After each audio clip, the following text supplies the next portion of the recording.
Welcome to Dawn of a Story. This is more than a podcast. It's a place where we speak the truth, tell the stories that shape us, and honor the moments that made us who we are. I created the space because I believe storytelling is how we connect, how we heal, and how we remember who we are. Some stories are still being written. Some are full of laughter. Some have changed everything, but all of them matter. Whether it's my story or one of my guests, my hope is that you hear something that resonates, that reminds you that you are not alone and encourages you to tell your story too. So settle in because every story starts somewhere, and this one starts now.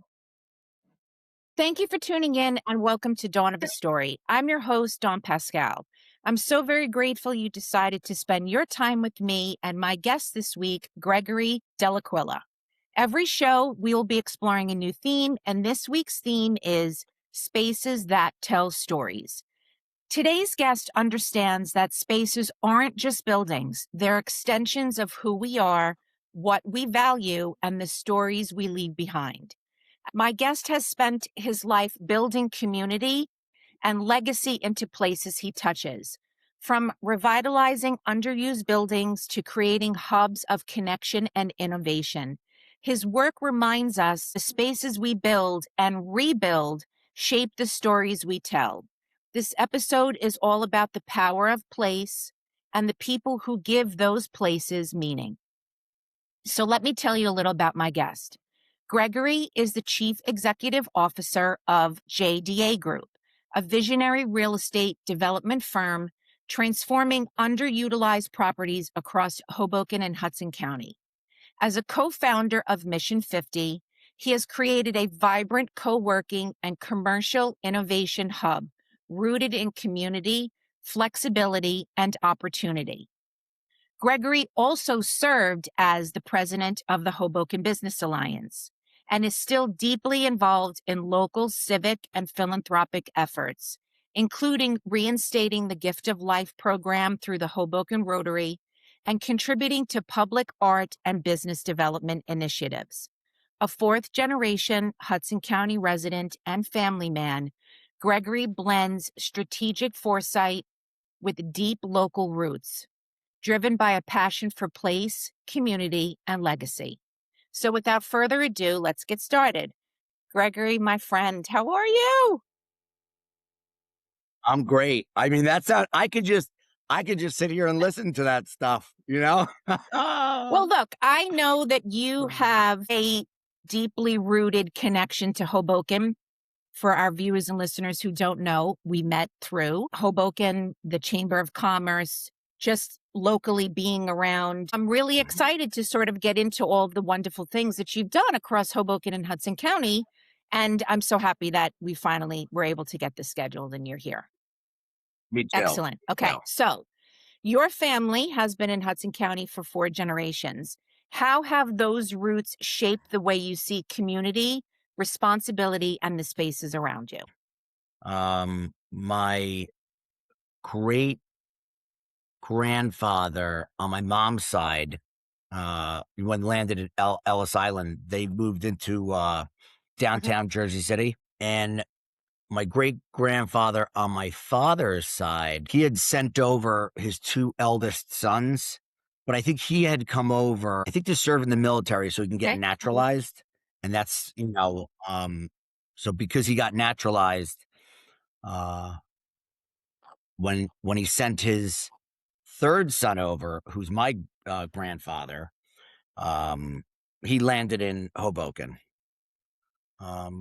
So throughout those years, whether it was my grandmother on my dad's side, my great grandfather and grandfather on my mom's side, they all had businesses.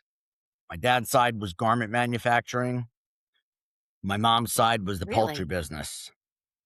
And they had a shop in Jersey City, but then I think the families split up, and one of the brothers stayed in Jersey City. Another one went and opened one in West New York in Guttenberg. That was my great grandfather and grandfather. And when they could afford to move out of Hoboken, both families did. So my mom's family moved to Fort Lee, and so did my father's, and that's how they met at Fort Lee Nice. High School. So we grew up in Bergen County, um, and my father's businesses remained in Hoboken. Right, so I would go down there as a kid when he had his garment Mhm. manufacturing factories, and my two other uncles and great uncles also had businesses in Hoboken. My great uncle and his sons started a microbrewery at Maxwell when it was still the Right. industrial building, and this was like in the 80s. I mean, they were way ahead of their time. I think it was called like Hoboken Brewing Company. So they were all entrepreneurial. They were always doing stuff, businesses. I was always coming to Hoboken. And when I left college, I was like, yeah, I was dating someone and I was living in my parents' basement and we broke up, and I'm like, well, I can't be single and living in my parents' basement, you know? I mean, I was probably 21, so that pushed me to get out of the house, and I moved to Hoboken. Typical, this is how it works, right? So I started speaking to either family members, and they said, well, call up the Cereals, we know them, you know? They have a building on First Street, and that's where I first moved and lived for like Wow. 6 or 7 years. But as soon as I got there, it was like, call my grandmother. I'm like, "What church should I go to?" And then she, like, gave me the whole story. It wasn't like a quick just go to this church. My grandfather came over from Italy. He moved into Father Michael of St. Francis's father's Wow. house. So, like, we knew that family for Right. decades. So there were so many of these connections, and if people didn't know my father or me, when I told them my last name, they were like, "Oh, you guys own this. You did this. Your uncle used to give us fabric." It was Mhm. very comforting. I think when people stay in Hoboken long enough, usually takes a few years to feel like Yeah. it's Cheers, and you're walking into the restaurant and bars, and everyone's like, "Oh, it's the mayor," and you're like, there's a lot of Yeah. mayors here. There's a lot of mayors. But very early on, I joined the Rotary Club, which is service organization. That was where we reinstated the gift of Mhm. life that we talked about. And it's a service organization. It's one of the most well known in the world. The United Nations was when they were founding it, they went to the Rotary Club because the Rotary Club had more uh, clubs in more countries than Wow. anyone else, and they're the only non-governmental organization that has a seat on the UN. So it's like, really, I lucked out that I joined that one. But I learned very early on, I'm like, I got a lot from my parents, and it's because of Hoboken and Hudson County. They afforded us and my families the opportunities that they made Right. successes on. I made that connection pretty early, and I just started giving. And I remember my father used to come in, and this is when we started renovating and doing real estate development from his old factories. And I remember he used to overhear conversations. I'd be on the phone with various people talking about Rotary I was actually when I was the president of the club. And I remember he came in and he's like, "You must spend over 50% of your time on this thing." Like, and he was kind of like sort of upset, but at the same time, like, we Right. need the help. And I couldn't convey to him that this is why I was doing it, you know? Because it Right. wouldn't matter anyway. If he needed the Right. help, he needed the help. So really that's like that was Right. the foundation. That was the foundation that I want to make this place a better place. And it gave us so many opportunities, and I'm Right. gonna give back. and there was no traffic light or stop sign at the corner of Harrison Street and Okay. Observer Highway. And that's where Mission 50 and Hoboken Business Center uh, grew up, which was formerly the Cut Right Wax Paper Building. Cool history down Wow. in that corner. Davis baking powder, Mighty Fine Pudding, cocoa malt, like all things that are still sold in stores. Obviously, just Right. the brand. Reynolds bought Cut Right, and whoever bought Mighty Fine. Like, but there's very cool Yeah. history in that corner.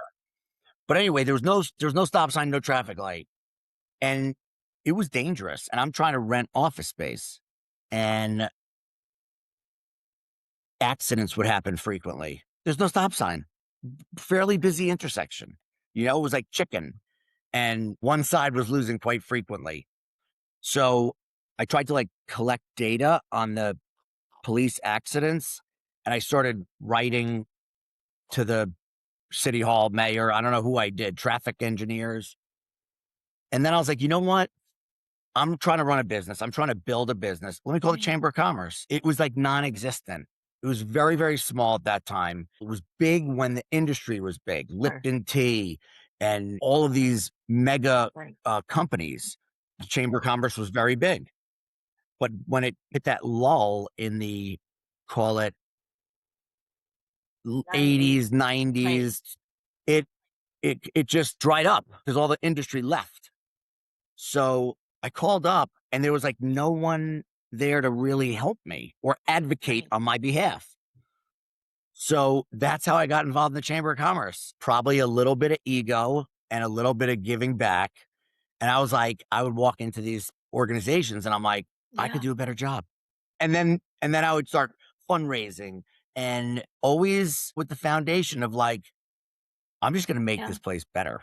Right. Because it Yeah. gave us opportunity. I don't know, it's a long answer to, um, No, I it's think the and it's a question. wonderful answer because there's so many things popping up in my head. I totally understand and get the community piece and the connection piece. And you use the word connection, and it's so, so, so, so important, especially when you are a small business.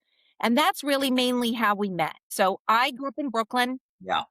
I know the understanding of supporting the local businesses. We did not go to a supermarket. Maybe there was one that existed on 11th Avenue where we lived, but that happened, later on, not when we were very, very little. We went to 11 different stores. We patronized all of the small Yeah. local places, Yeah. which is the main reason why we wound up moving to Hoboken in the 90s, because Hoboken to us had that same sort of Brooklyn feeling. There was the meat market and the fishmonger and the vegetable Yes. person and, Yes. and the bakery and the bread shop versus et cetera, right? So that was really what we fell in love with when we moved to Hoboken. And then later on, as you know, when we then met, I was venturing into my own business and starting my own business.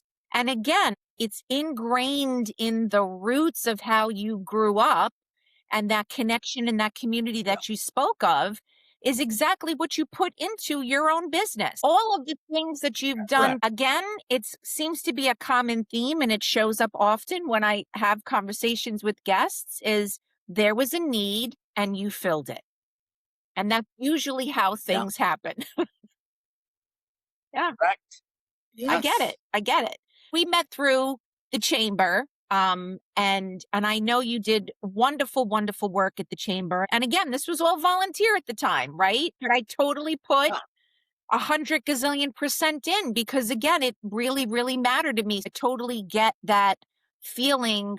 And I know that passion that you have. So I had the honor Yeah. of being the chairperson of the Women in Business Council, and it was like the most fun that I had had with a volunteer, position, really and truly in my lifetime. But I digress. You talked about Mission 50. Let's jump there. What was the origin of creating Mission 50? So actually started because Southwest Hoboken was very industrial. I mean, they just finished buildings um, within the last 3 years, and they built two parks that Wow. transformed that area. And that all happened in the last 5 years. 2 to 3 years on these buildings. Within 5 years, they built 2 parks. So it was super industrial when we were there. And this was the late 90s that my father's business, he closed down his business in the mid 90s. We didn't start, thinking about what we were going to do until the later 90s. I mean, there were tractor trailers parked in our parking lot because there was a trucking company right down the street. Well, we have this other piece of property where another factory was in the center of Hoboken. Let's build apartments. Everyone's building apartments right now. So we went in front of the city. We had no idea what we were doing. We didn't realize that there was a anti-development Right. political football that was happening during like a mayor's election. We knew nothing about anything about the politics of real estate development. So we tried to put together a project that we thought was going to get approved. And it was literally our project that became the thing that they were like, they actually said it at one of the board meetings. They were like, all right, this is the last time we're going to approve a project like this. And we had the same kind of design. And we were like, but Yeah, we're on the please, agenda, please. you Right. know? So, so to make a long story short, we we got denied and we had to sue the city of Hoboken. It was actually like super intense.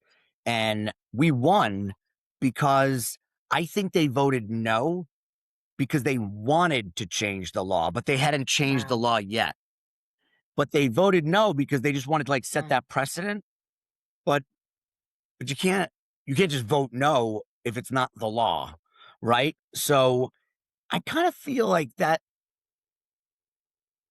it never sat well with us. I think it built up Sure. some resentment, mainly maybe to my father. I didn't have it as much, but I will say that the city doesn't make things as easy as they could, right? So what ended up happening was we switched gears and we were like, all right, if we can't develop these apartments, we got to do something. We went to the other factory on 50 Harrison Street and we were like, all right, what are we going to do here?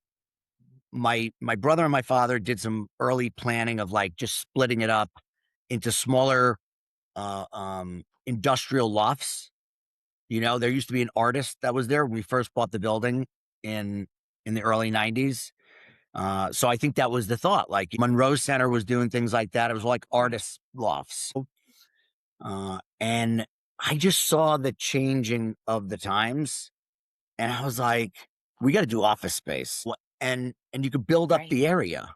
Again, I don't know anything about real estate. It was just Mhm. my idea. I didn't do market research. I mean, I did enough market research to know there were office buildings on the waterfront that had a high occupancy, but I didn't understand that people didn't want to necessarily be in Southwest Hoboken for office space. So it took a while to start getting tenants in there. I remember I was like putting names of people that had Right. called us on the signage of the doors. And I would be like in negotiation with blah, blah, blah company because I would walk through and people would ask like, are there any Right. tenants in here? And I was Yeah. like, no. So then at least I would have Right. something to say when they were walking through this empty building. That was an interesting time. And my father was like, hey, we got to hire a broker. You can't do this. Because I was doing the construction, the leasing, we were doing everything. And I was like, I'm not going to let my father down. I'm not going to let myself down, my family. And I started taking sales training courses. And sure enough, I started leasing the building. And I remember writing down in one of these brochures because I was the Of marketing agent, course. You were marketing guy everything. too, Yes. And I wrote down architects, engineers, and attorneys. Like that's who I was Right. thinking, like in my mind, would be here.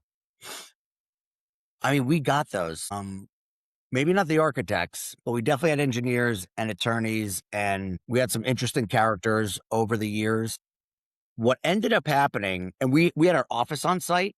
So like my mom would be planting flowers out front. Right. My dad would be sweeping the lobby. You know what I'm saying? Like, because it needed Right. to be swept, not because we didn't have a maintenance guy that we could call, but like He's just like, "It needs to be Yeah. swept right now," Well, and you they're know? also very much involved. So I get it. I understand. It's like they almost wanted something to do because they were proud of it and it was their space. They wanted to keep it yeah, beautiful. I totally understand that. Yeah. 100%, 100%.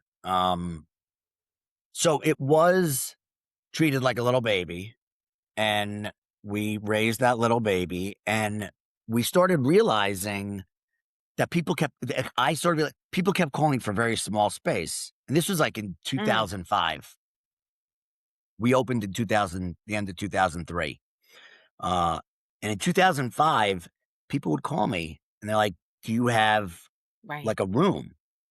And I was like, "No." I'm like, "The smallest thing I got is like, 800,000 square feet. Like, I don't have one room." So we were like, HQ Global Workplaces, Regis, they do it. They have a secretarial service, car workplaces. Actually, my sales training course that I took was in a car workplaces business. So, like, I saw what it was about. You had an administrative assistant Mhm. slash receptionist that would answer calls for all of the, call it 40 offices. And it was interesting to me. And they had this seminar room where we would get training. And I was like, we could do that. I think I just can't do the administrative services and the reception because that's like a whole Right. nother business beyond. I got to do build outs for tenants who do want, a law office. And like, I'm like, that's like a whole nother business. So we just started building, we took spaces, we chopped it up into like 8, 10 little offices. And, we would build it. And then I would go in there and try and like test it out. And I would sit down in there and I was like, I can't sit in here. It's like there's no window Right. to the outside. I'm going nuts. How am I going to sell this thing? So we had, windows on the exterior, and we figured out if we could leave one of the windows. There were three windows per 25 feet, the column widths. And there was three windows. So there's one window for the last office, one window for the other last office. And if we leave the hallway open so that there's natural light that comes in, and then we put windows next to the doors to Mhm. these offices, it gives you the feeling like you walk into your office, you walk down the hallway, you see natural light, and then you go into your office, and maybe you don't see the natural light coming down the hallway into your office window, but it's like a little more psychological that you're not trapped in this sheetrocked Right. Well, it's filled with the box. larger This, space. Right. Right. Understood. yes, would work in them, test it out, felt much better. Um, and we started renting those because a lot of people who would go to those executive workplaces, they didn't want the secretarial, administrative, reception, and they charged them for everything. Charge it for the phones, charge it for the phone lines, charge it a fax, charge it for paper, you charge it for everything. But that's Right. their model. A lot of people like it, but a lot of people don't like it. Well, we started capitalizing on the Right. people that don't like it. And we just one after another, and we probably ended up 2046. We probably had about 60 regular traditional offices, and we chopped up maybe 10 or 15 out of the 60 into between 5, 8, 10. So we actually ended up having over 100, 150 Wow. tenants when we were fully occupied. And it took us a few years. Um, but yeah, we fully occupied the building. This is when it was called Hoboken Business Center. I think what really helped us was we had Yeah. a parking lot. So again, it's like there's the people that need access to path, and then there's people that want to be in Hoboken or close to New York City or in Hudson County that drive in Right. from other places, right? Maybe they're lawyers and they do a lot of work in Hudson County and they got to go to the courthouse. Our building is right on the border of Hoboken and Jersey City. You could shoot right up to the courthouse. So I did have a lot of lawyers, personal injury lawyers, corporate lawyers. Um, yeah, so it was going really well. We then built that apartment building. That was a fun, interesting thing.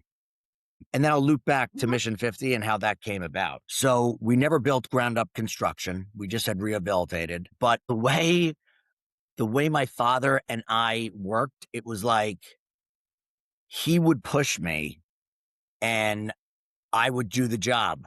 In my younger years, I I needed the validation, you know? Good job. Like, well, he would never say good job, Italian, but I used his doubt, whether it was Mm. real or not. And I don't know what he would tell me today, but I used his doubt to push me and drive me forward. I mean, I had my own self-doubt, but it was kind of like, well, I got my father and my mother behind me. And it's like when you do things Yeah. as a child, when your parents are like, you could do this, you could do anything you want. Right. They would say that. At Mhm. least they said that to me. I think that was ingrained in me, right? So it was a family business. I was working with them and we built this building, ground up construction. We built it faster than what people said that they would have built it for if we paid them. We built it for significantly less and we built a better product. Um, I remember working with the architect, and from the appliance package to the quality of the bricks to the quality of the metal cladding, like I built the best Right. building I could build. I would think about a lot of things, like the appliance package. A lot of people don't realize, like, you could buy a cabinet depth refrigerator, cost you more money, but you're not walking into this refrigerator in this, kitchen that's the refrigerator sticking out Right. past the cabinets, right? So there was so many little details um that we put into it. And I learned from actually living in an Of course. apartment Right. myself, renting in Hoboken. I remember asking, what's the biggest problem you have in this apartment building, the one I was living in? And they were like, toilets Mm. overflowing and creating water coming down. And they're like, it's not even about, will the tenant's insurance pay? And they were like, the headache of having to tell the tenant below that there's water and, the damage, just sheetrock, just the dust, it was such a headache. So I'm like, I got to figure that out. So we've got power assisted toilets, like not like the ones that you have in a commercial office building, but they're Right. nicer. And instead of water being in the back of the tank, there's this little pressure assist tank. Um, and I can say since we've built it, we've never had Mm. a toilet overflow. Those are the things, and it cost me Of course it significantly did. more money. And those are the decisions I made. I'm like, I'm not painting this apartment white because that's what it was. Right. Painter's white, painter's white. You know, I'm like, let's bring some Yeah. warmth in here. So we painted it an earth tone, warmer color, and I put crown molding in because I can. I got the framers on site, the trim guys who were doing the doors. I'm like, how much more would it be to put crown molding in just in the living rooms? And I looked at it and I'm like, it's Right. not that much. It's not that much. And what I gained, I think was Sure. significant. Was significant. I remember visiting apartment buildings and you'd look down the hallway and it was just this long, endless hallway of doors and this like fluorescent Almost drab institutional lighting. lighting, right. Yeah. Yeah, and I'm like, I'm not doing this.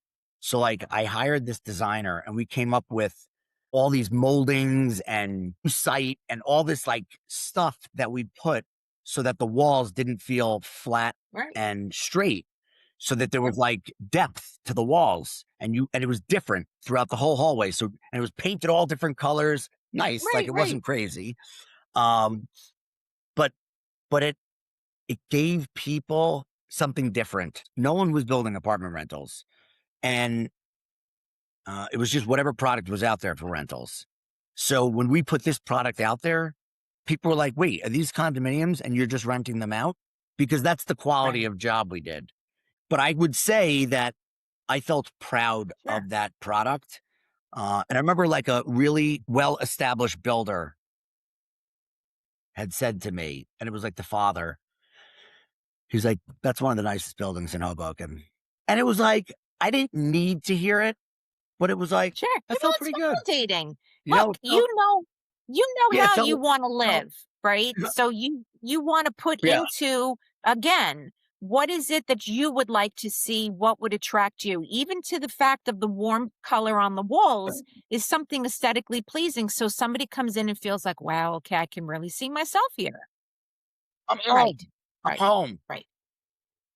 Home. I would tell you that that's how I've thought about all the projects that we Mhm. get involved in. So when that project got built and filled, and stabilized, it's probably around like 2010 ish, and somebody called me up, and I was like not really doing leasing at the office building because I was building the apartment building.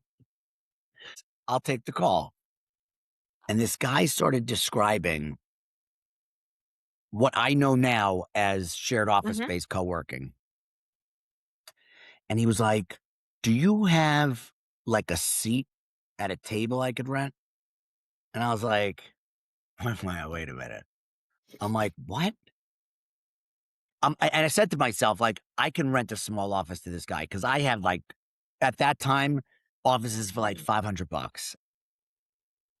I like was very curious about what he was talking about because he kept describing it. And at that time, there was like one co-working Right. space. I think it was called New Work City. Wow. Maybe there Okay. was two, but it was Yeah, like new concept. very, very early.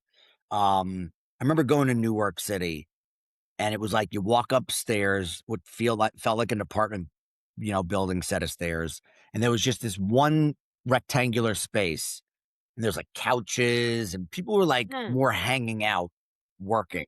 And I think wireless internet really changed the game for Right. mobile work. I remember I used to have to put Ethernet cables in all these little offices. I remember that was a thing. I was like, oh man, how am I going to get all these internet connections and split them up um, and try and give individual people internet? Because I was also providing internet. So it's like turnkey. So when I saw this New Work City, I think I first said to this guy, I'm like, do you know somebody that wants to start that business? Like, that's where my mind went immediately, right? I'm like, because I used to take these small private offices, and I was involved in the Rotary Club. I was involved in the Chamber of Commerce. So, like, I was always trying to Sure. network. I was always thinking about how I could help people grow their businesses. We built a seminar room so I brought in different speakers, and I brought in different financing options like public financing or governmental financing and private financing guys. And I saw those small private offices grow into larger offices, right? So out of like, let's say the 20 little offices or 30 or 40, it was up by 50 little offices started growing into these like 1,000 square foot, 2,000 square foot Right. businesses. So like one or two people would start and then they would, 10, 15, 20 people. So I was like, this is like the evolution of the worker. I need the guy sitting at the desk who's going to then rent the private office when he gets enough business. And then he's going to grow his business in that little private office, maybe get a Right. bigger private office. And then he's going to go into a traditional office of a couple 1,000 square feet if he makes it. And that's exactly what Yeah. happened. That is exactly what happened. And that's what's been happening at that building, really since its whole existence from 2005, let's call it. But then 2010, when the co-working Mission 50 opened, Mission 50 was one rectangle on the fourth floor. And pre-COVID, I was like, Mission 50 has been around almost 10 years. I'm like, it's not going anywhere. It's been in ups and downs of the economy, and I still was 100% occupied. So I'm like, I think I should take over a considerable amount of space in the office building and turn it into like a bigger co-working space. So we rebranded the building. We came up with this whole plan, put more glass, make it higher end, and we started building. And then the pandemic hit, and I was like in the midst of construction. I like thought about it, and I'm like, eventually people are going to have to come back to work. And it was probably a year in, and everybody worked. Actually, everybody worked from home, right? So people were like building out second bedroom offices, taking over closets. I remember hearing all this crazy stuff from my friends, like they were setting up shop, buying nice chairs, buying nice desks, turning their apartments into offices. So I said to myself, like, how am I going to get these people to come back? Like, they're locked in and they're not paying unless they got a second bedroom. Like, how am I going to get them to come back? They're not paying. And I just started thinking about myself, and I'm like, I got to see people. I was like losing my mind during the pandemic. Like many people, like I got to talk to somebody. Um, I love my wife and kids, but I need to get out. So like, I think I spent double the amount of money I budgeted, and I built game rooms. I put more glass so that it felt open. This coffee bar with this crazy espresso maker. Just thought about like, what would somebody do when they were home?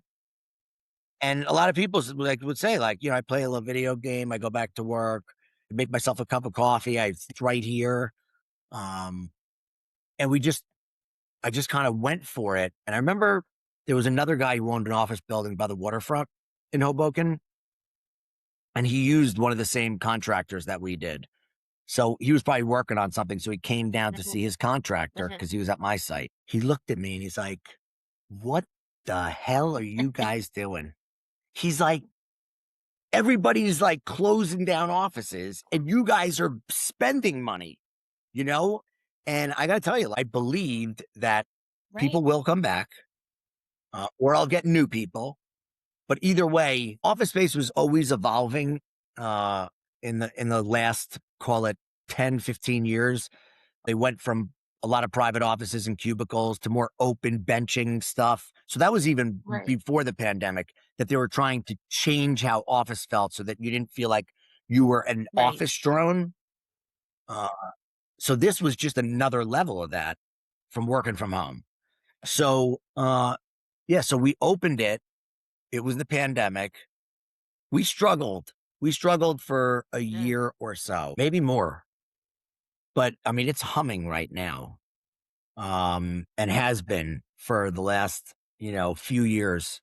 Um, and I would end up doing stuff like we built a patio outside. Like everyone was doing like their streeteries and outdoor cafes during the pandemic. So we built a patio, like, um, You gave people a so comfortable many, space yeah. to feel good about leaving their own space to do what it is that they needed to do.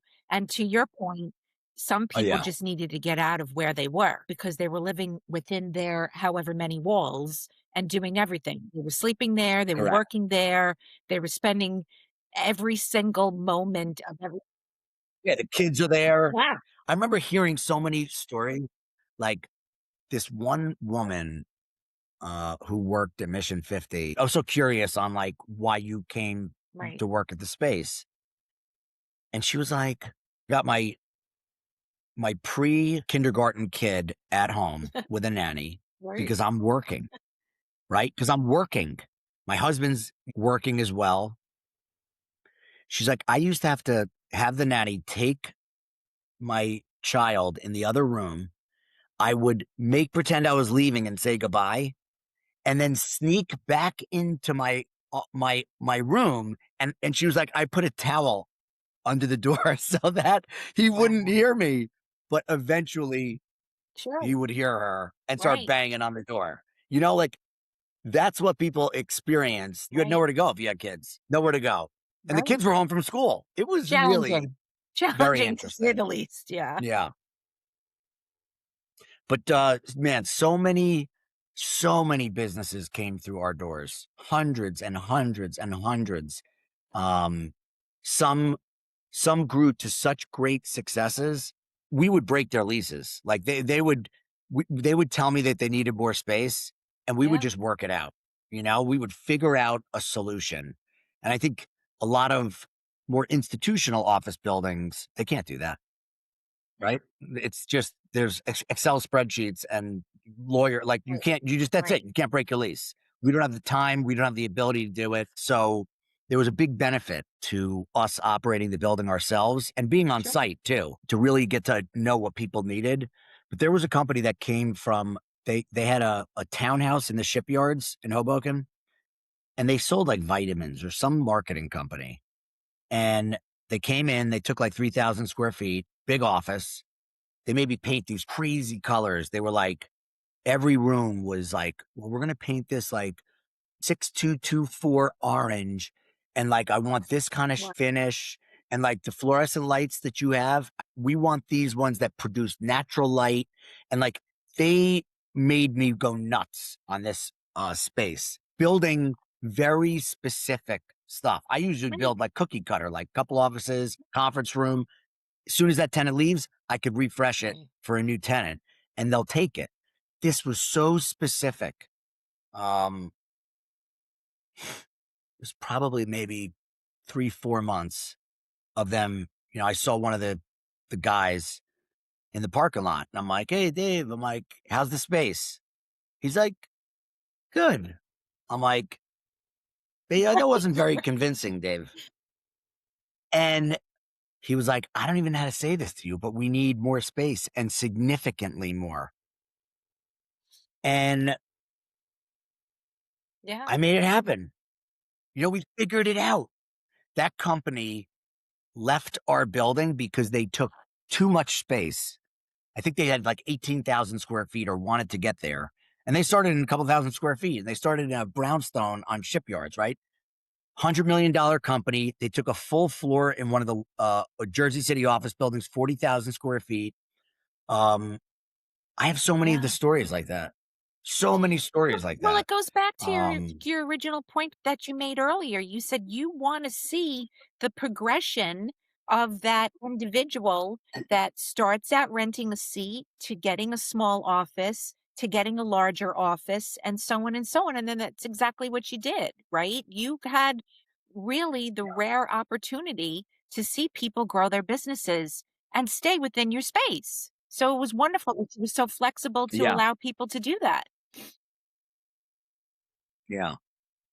And throughout the years, especially with the office building, I found so many ways to give back to the community beyond the fact that I used to say like, wow, what a gratifying job. I build places that people live, start, meet their spouse, start a Right. family. I'm a part of this whole journey, right? Um, and then I build this place where people Yeah. grow their businesses and they sometimes start with one or two people. I got a perfume company, one or two people from France. Guys, got like 10,000 feet, killing it, killing it. Um, so like I build these places that people work in. It was very, gratifying to do that. The current Hoboken mayor, Uh-huh. Emily Jabor, she came to Hoboken with her then either fiance or boyfriend. They lived in our apartment building. That was their Wow. first stop, And when I went to her inauguration and I saw her husband, I walked up to him and he's like, it all started at 619 Adams in apartment 402. And I was like, yes, Yeah. So like there's so much interesting Yeah. stuff that happens. Um, that that at least it gives me motivation and Yeah. like purpose. But with the office building, I had so many ideas of, and again, it would happen like where that guy called me up for the co-working. Like people would call me where something would happen. Someone called me and was like, hey, will you be um a commercial real estate developer at our career day at the high school? I was like, sure. I went there. And I remember my career day at my high school. Man, it was, I was like, this is so weird. Like that banker guy, this woman, I'm just like, I don't want to Right. talk to these people. This is like, and like, I got to talk to each one. Like, so weird, you know? And they're like, the only way I know that what they do is because they have a little placard in front of them that says, like, Right. I'm this. But I don't know what that is. Like, you know, and it was like on my turf, you know, Yeah. of high school. Like these people were here in one of our auditoriums or lunchrooms or like somewhere I had a totally different experience with that room. So I go to the high school, I see what's going on. It totally brings me back to my career day. And I was like, I can't do this. We got to change this. I'm like, what if we bring career day to our multi-tenant office building? We had a variety of tenants, you know, and we did it. I did it. I I asked Academy Bus. They started their Right. busing company in Hoboken, and they're still Right. here, their headquarters. I'm like, can you bus kids from the high school over to the office building? We had tents set up, and this is all like off of me. Like we didn't get funding for it. We did like when I went to college, you had to Okay. sign up for your classes, um, and you would go up to a table or whatever, and you'd put your name on a list that this is the class I want to take. That's what I made these high schoolers do, right? They had this binder and they signed up for the businesses that they wanted to go into. And then we paraded them into the office building, and I had businesses agree Nice. to participate.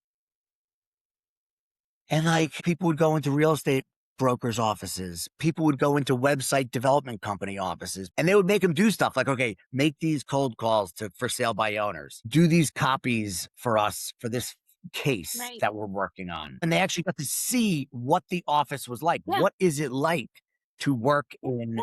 They this industry? experienced it. Experience. So Yeah. It's they huge. experience, they experience. It was so like a lot of things. We did a lot of things like that. And they all kind of came from my involvement in these organizations, whether it was the Rotary Club or and like when I had this idea of we put a flagpole on the top of Mission 50. And I was like, well, we can't just put the flag up there, right? We're like, we got to dedicate this. I'm like, you got to dedicate it to the Right. veterans of Hoboken, right? We can't just do a dedication without a crowd there. So like I got politicians to show up. I got veterans to show up. They're dressed up in like all this garb playing like flutes and stuff. And then I was like, and we got to Yeah. bring kids into this. You know what I mean? Like make it a whole learning experience. So we did it. I think we did it on Flag Day. And I had second grade kids from the public schools all write an essay on what Flag Day was. And we had them all there and we Oh, awarded the kids with stuff. You know, it's so easy to yeah. do this stuff when I go back to my foundation of like, this city afforded us the opportunity to be able to grow this business, this garment business, or other businesses that my family was in, grow these businesses to a success. And then I'm like afforded this fortunate position of having my family have businesses that had success and we could then transform their success. And I'm like, I could stand on your shoulders, dad, and like go Right. to the next step. I'm like, but I Yeah. want to give back because I think that that's much more fulfilling as a human, you know? Um, I think we could do both. Yeah. I think we could do both. I could be gratified by the building, but I could be gratified by the experiences that people have in our Yeah, and buildings. it just continually validates how rooted you are in the community and the experience and the connection that you have with that community. Because what you put out is what you get back. And then as you continue to keep that positive momentum going, it just, it's like throwing a little rock in a river and watching it ripple. I mean, that's really what you just Yeah. continue to do, which is you've got stories for days. I love it. Love Stories it. for days.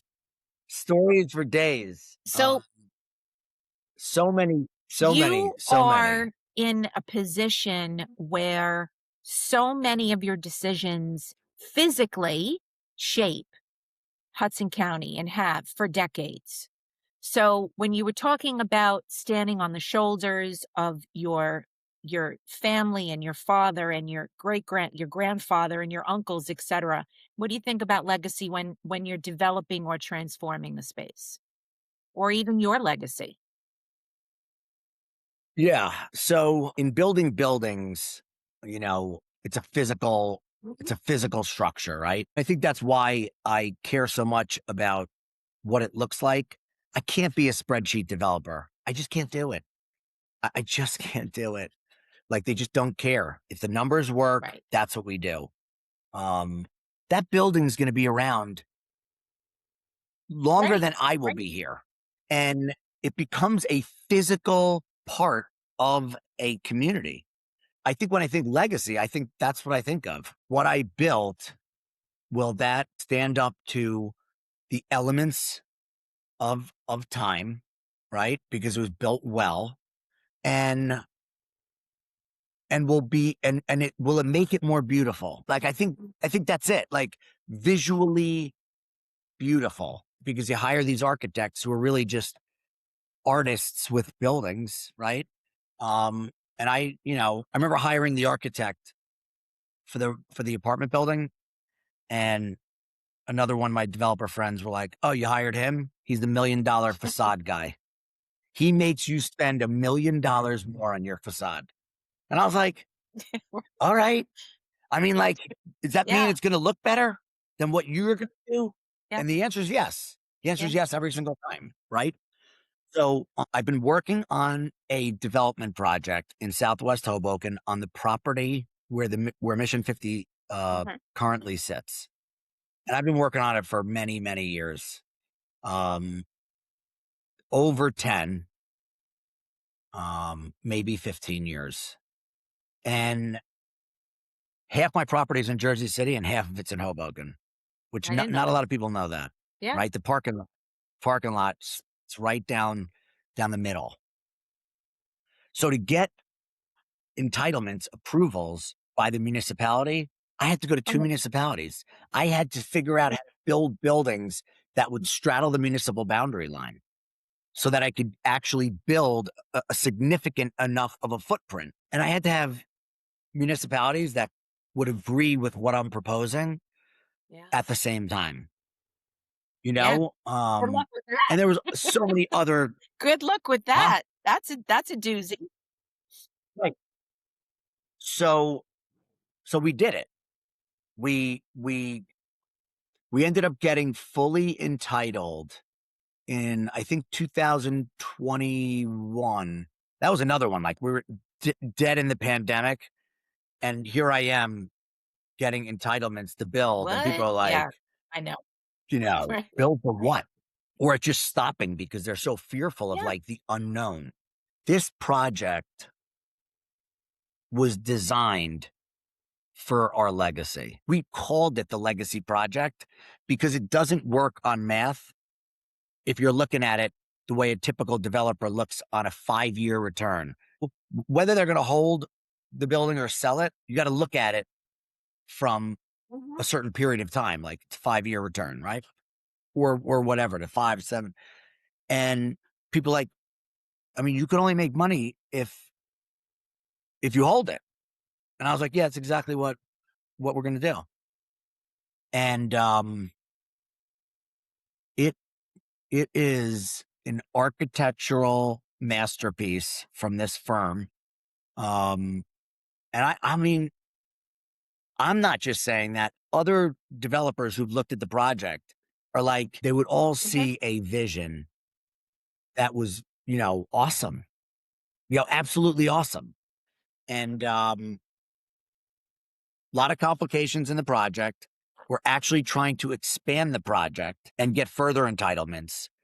But when you ask about legacy, I think about what I do for a living. Um, at least Mhm. that's one part of it, right? And what I realized was I was Yeah. building my family. I got married. I had 4 kids, 1 year, and then 6 months later, pregnant another year. So, like, for the last 10 years, Mhm. I've been building my family.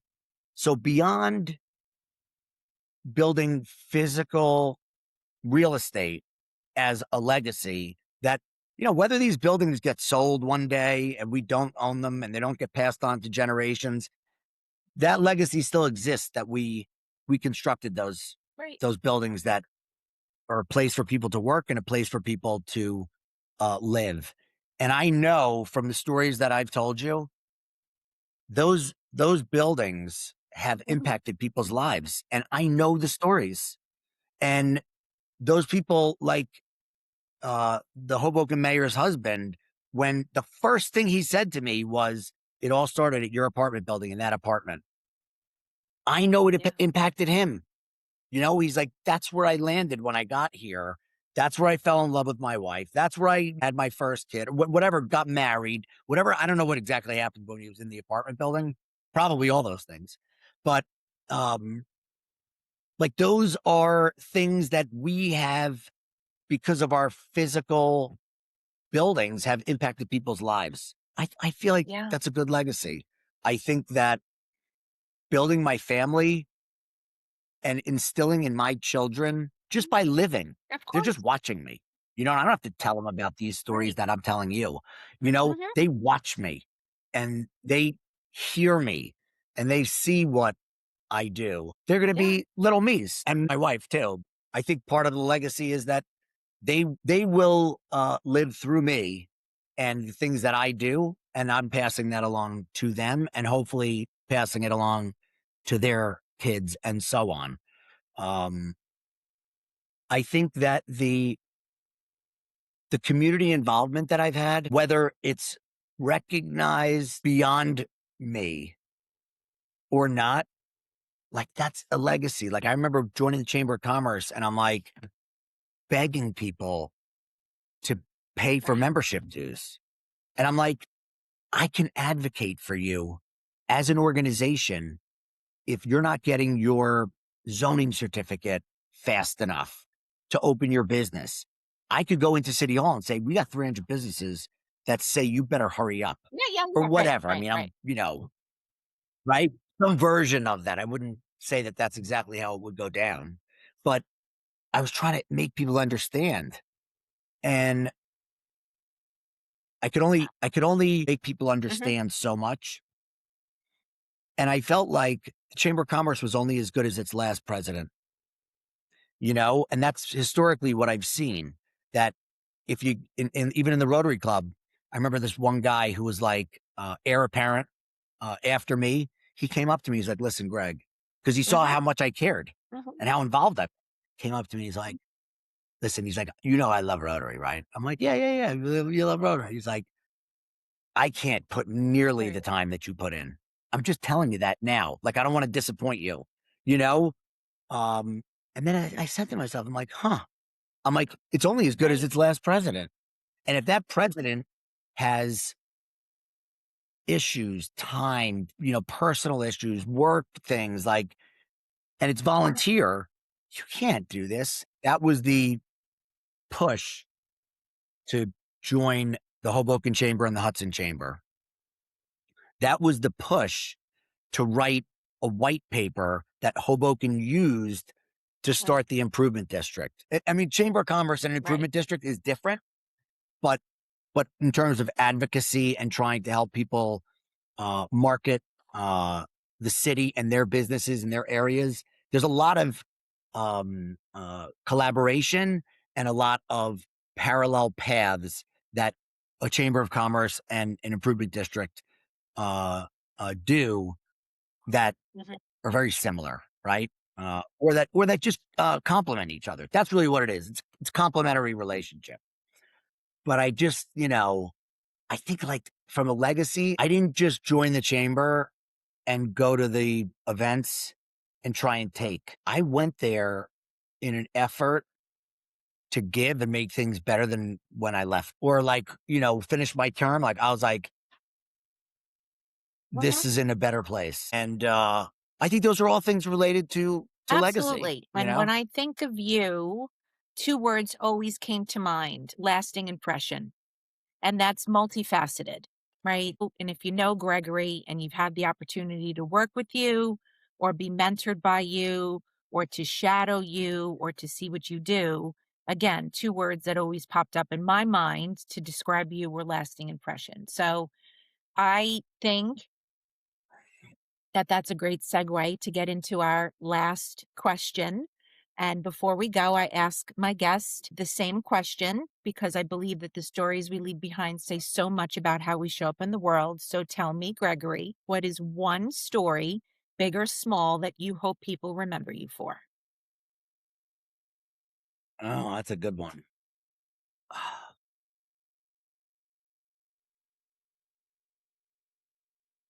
One story. If I could choose one that people remember me for. So, my kids will speak for themselves as they grow up. And I've always been fascinated with eternal life and, you know, how our kids provide that, right? But I think it's the development project I'm working on right now because it Mm, has a little bit of everything. There's a lot of publicly accessible open space. Um, there's a lot of apartments that people are going to live in. There's a lot of amenities to provide those people awesome experiences. Um,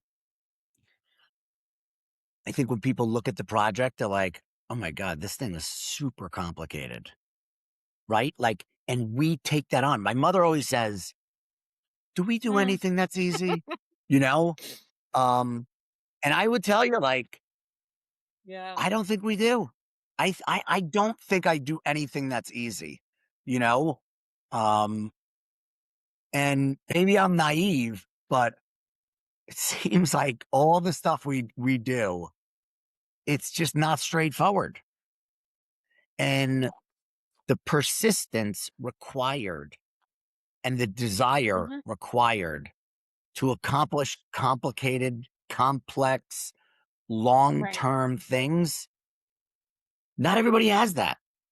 And I could say that um I possess some of those skill sets. I have been working on acquiring a neighboring piece of property for 20 years. And I've been at the table probably 4 or 5 times. I'm back at the table. Yeah. I'm not giving up. I'm not giving up.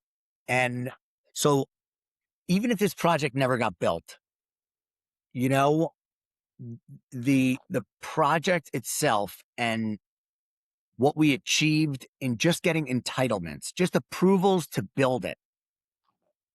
There was so many things that people would just be like, I'm not doing that. You know, there was a paper street that existed literally on paper that it it dead ended Mm, into Jersey City. It was never opened in the history of Hoboken and the mhm, maps that they created. But because it was dedicated to the city by the developer who developed this land in the 1800s, it is a street that the mhm. city owns. And in order to get our development entitlements, I had to get that vacated, the opposite of what that developer did when they plotted out the streets to sell the land on either side. And I remember my father tried to do it in the late 90s, a lot of resistance. And, that's one more thing in this project that's like, how did you do that? How did you do that? Yeah. And it's the skill sets that Right. I got from my parents. Yeah, I think it's this project, and I'll invite you to the ribbon cutting I when we can't wait. And finish it. you are more than welcome to come back on as it develops and as things flesh out. And again, I'm going to get a t shirt made for you that says lasting impression. That's it. Gregory, lasting impression. So I love it. I love it. I know that we can talk for days, but I want to thank you so much. I'm Yeah. so happy we finally got our schedules together to Me share too. everything that you shared with us. And I want to thank everyone for tuning into this episode of Dawn of a Story. If something you heard today moved you, made you laugh, or made you think, share it with someone you love. Please like and subscribe to the show. And if you're feeling brave, I'd love to hear your story by commenting below. It helps other story lovers find us too. If you'd like to connect with Gregory, he can be reached at his email, which is greg@jdagroup.com. And I'll make sure that I put that in the show notes. Until next time, keep listening, keep sharing, and keep telling your story. Thank you. Thanks, Dawn. Fabulous. Thank Really you. great.